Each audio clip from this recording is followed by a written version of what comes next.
This is the story of someone who did everything right. She meal prepped, had a 10-step skincare routine, and actually enjoyed running marathons. She never, not once, smoked a cigarette. She hated being near it. She ate clean, she exercised, her checkups were always perfect. So when a doctor sat her down with that look, the one that screams, "I have terrible news," she was completely confused. And when he told her she had stage 4 lung cancer, her first question wasn't about treatment or her chances, or even why me. Her first question was one you're probably thinking right now. How? The answer wasn't her lifestyle, her diet, or her genes. The answer was an invisible killer that had been hiding in her home for years. And the scariest part? You could be breathing it in right now and have absolutely no idea. It all started with something so easy to ignore, a nagging pain in her upper back. She was a runner, so she told herself it was just a pulled muscle. She bought a new pillow, did some stretches, and blamed it on getting older. Then came a cough. Not a deep, scary cough, but a dry, annoying tickle. It was allergy season, so no big deal, right? But weeks turned into months. The back pain got worse, a deep, constant ache. The cough stayed long after the pollen was gone. She started feeling a kind of exhaustion that no amount of sleep could fix. A tiredness so deep her marathon days felt like a different lifetime. Getting winded walking upstairs. That's when the denial finally shattered. She went to her doctor. He listened to her lungs and said they sounded fine. He guessed adult-onset asthma and gave her an inhaler. For the back pain, physical therapy. "You're 38, healthy, a non-smoker," he said. "It's almost certainly not anything serious." The physical therapy did nothing. The inhaler was useless. She was losing weight without trying, and her voice was getting hoarse. She just knew this wasn't asthma. She had to become her own advocate, pushing for more tests, demanding a second opinion, and insisting on a chest X-ray. That's when the call came. "We need you to come in." It's never good when they won't tell you why over the phone. She went alone, thinking it was just a bad lung infection. But the look on the new doctor's face was terrifying. The X-ray showed a shadow. A CT scan confirmed the worst. The doctor used a horrifying analogy. "If you are a smoker, lung cancer is like finding a black marble in a bag of white ones," he explained. "The cancer a non-smoker gets is more like black sand. It's diffuse, hazy, and spread throughout." It was adenocarcinoma, the most common type of lung cancer in non-smokers. And it had already spread. To her lymph nodes, her liver, and her bones. That's what was causing the insane back pain. Stage 4. Hearing those words is an out-of-body experience. The world goes silent. Lung cancer. A marathon runner who never smoked. It was a sick joke. The doctors were completely stumped. No family history, no obvious risks. The question why became a medical mystery she had to solve. Lung cancer has a crazy stigma. The first thing people wonder is, did you smoke? When she'd say no, she would get a look of total confusion. If not smoking, then what? This question was critical. Lung cancers in non-smokers often have specific genetic mutations that can be fought with targeted therapies, not just chemo. So the hunt began for a genetic mutation, a clue, anything to explain this betrayal. While they waited for test results, her oncologist made her go over every second of her life.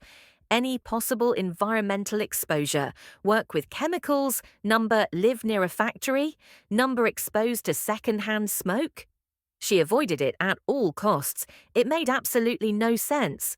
They went down a massive list: air pollution, diesel exhaust, asbestos. Nothing fit. The frustration was insane. It was like fighting an enemy she couldn't see. The treatment started, but how this happened still haunted her. She felt like she couldn't truly fight back until she knew what she was fighting against. The answer came from the most unexpected place possible: an online support group for non-smoking lung cancer patients. Someone mentioned a word she'd heard of, but never paid attention to: Radon. Radon. It's a radioactive gas that comes from the natural decay of uranium in the soil. You can't see it, you can't smell it, you can't taste it. Outside, it's harmless, but inside a house, it seeps in through tiny cracks in the foundation, getting trapped and building up to toxic levels. When you breathe it in, radioactive particles get stuck in your lungs. As they decay, they release bursts of energy that damage your lung cells, and over time, that damage becomes cancer. Here's the horrifying truth. After smoking, radon exposure is the second leading cause of lung cancer in the United States. For people who have never smoked, it is the number one cause.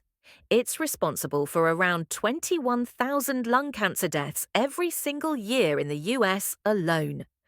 A chill went down her spine. She'd lived in her dream house for 12 years. The finished basement was her home gym and office. She spent hours down there every single week, working, running on the treadmill, breathing it all in. Her hands were shaking when she ordered a radon test kit online. They cost less than $20. The instructions were simple. Place the device in the lowest lived-in level of your home, then mail it to a lab.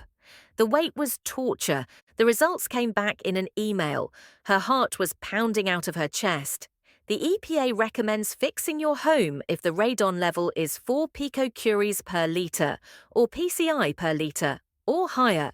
Her basement, her gym, the place she thought was making her healthier. The level was 18 picocuries per litre, more than 4 times the action limit. There it was, the how. The invisible killer had been with her the whole time.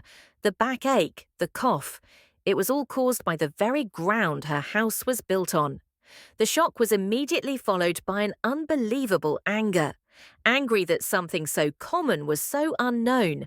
Angry that nobody ever warned her. Her life is completely different now. The fight is far from over, and she lives with the uncertainty of a stage 4 diagnosis. But now she has a new purpose. Finding the cause didn't change her diagnosis, but it changed everything else. It gave her back a piece of control and turned her fear into a mission. First thing they did? Get a radon mitigation system. It's basically a pipe and a fan that sucks the radon from under the house and vents it safely outside. It's a simple, affordable fix that brought the radon levels down to almost zero, a fix that could have saved her life. And that's why we're making this video. This isn't just one person's story. About 10% to 20% of lung cancers in the US happen to people who have never smoked. As smoking rates go down, the proportion of lung cancers in never smokers is actually going up, which makes this an urgent problem. It can be caused by radon, air pollution, secondhand smoke, or genetic mutations we're just now discovering. The most important thing to take from this is that you have the power to protect yourself. So this is a challenge for you. Act now. First, test your home for radon. We don't care if your house is new or old, a high-rise or a basement. Nearly 1 in every 15 homes in the US has elevated radon levels. Testing is the only way to know if you're at risk. Do it for you. Do it for your family. Second, be your own health advocate. Most non-smokers don't have early symptoms, so cancer is often found late when it's way harder to treat. If you have a cough that won't quit, shortness of breath, chest pain, or you're losing weight for no reason, don't just ignore it. If you feel like something is wrong, fight for answers. Demand that test. You know your body better than anyone. Third, spread the word. The idea that lung cancer is only a smoker's disease is dangerous and a deadly blind spot. Tell your friends, family, and neighbors. We have to make the phrase, anyone with lungs can get lung cancer, common knowledge. Her marathon days might be over, but she's in a different kind of endurance race now. Some days are brutal, but she refuses to be just a statistic. She is a survivor, an advocate, and a warning with a purpose. We can't always control our genes or the air we breathe outside, but we can control the air in our homes. We can arm ourselves with knowledge and fight for our own health. Her cancer was caused by a silent killer, but our awareness doesn't have to be. Please don't wait for a doctor to give you a reason to pay attention. Let this story be that reason. Test your home, listen to your body, and share this message. You could save someone's life.